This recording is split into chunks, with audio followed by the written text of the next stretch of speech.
आज जब मैं मेडिसिन शॉप से बेटाडीन गार्गल करने वाला लाने गया था, तो शॉपकीपर ने अपोलो का दिया, प्रोविडाइन आयोडीन, जो गार्गल किया जाता है जनरली।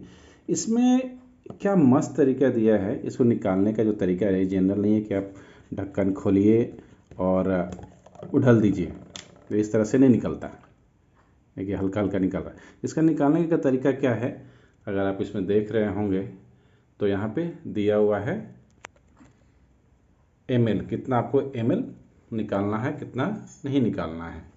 ये बहुत मस्त है। और इसका निकालने का तरीका क्या है, आप इसको बस प्रेस कीजिए और ऊपर ये लिक्विड भर जाएगा। देखिए भर रहा है ऊपर, और जितना आपको चाहिए हिसाब से आप आराम से निकाल लीजिए नाप करके। इसमें ना स्पिल होने का